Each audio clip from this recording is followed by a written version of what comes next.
Hey hi, இப்போது நாங்கள் ஸ்ரீரங்கத்தில் இருக்கிற ஃபேமஸான பெருமாள் கோயிலுக்கு தான் நாங்கள் போயிட்டுருக்கோம். அது என்ன பெருமாள் கோயில்னு அப்படியே வாங்க பார்க்கலாம். இப்போ நாங்கள் போயிட்டுருக்கிறது கொள்ளிடம் பிரிட்ஜ், இது வழியாக தான் நாங்கள் போகிறோம். கோயிலுக்கு வந்தாச்சு. கோயிலுக்கு என்ட்ரன்ஸ்லேயே கார் பார்க்கிங்கும் பெரிய இடம் இருக்குது.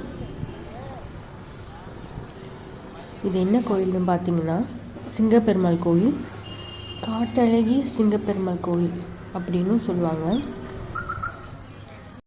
கோயில் நல்லா நீட்டாக இருந்துச்சு. இந்த காட்டழகிய சிங்கர் கோயில் அப்படிங்கிறதுக்கு ஒரு வரலாறு ஒன்று இருக்குது. அது என்னென்னா, இந்த இடம் பல நூறு ஆண்டுக்கு முன்னாடி இது ஒரு காடாக இருந்துச்சாம். இந்த காட்டில் நிறையா மிருகங்கள்லாம் மக்களை வாழ விடாமல் மக்களோட விவசாயம் இதெல்லாம் ரொம்ப நாசம் பண்ணிகிட்டு இருந்துச்சாம்.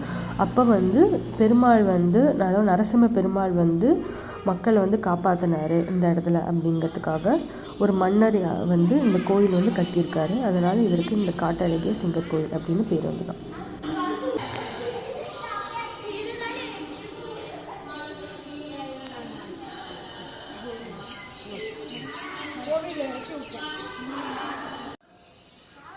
இந்த கோயிலில் நரசிம்மர் லக்ஷ்மியோடு இருக்கிறாரு.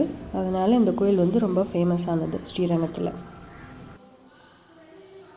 கோயில் டைமிங்ஸ் பார்த்திங்கன்னா காலையில் 6 மணிலேருந்து 12 மணி வரைக்கும், ஈவினிங் 5 to 8. ஸ்ரீரங்கநாதர் கோயிலேருந்து 1 கிலோமீட்டருக்கு பக்கத்துலேயே தான் இந்த கோயில் இருக்குது.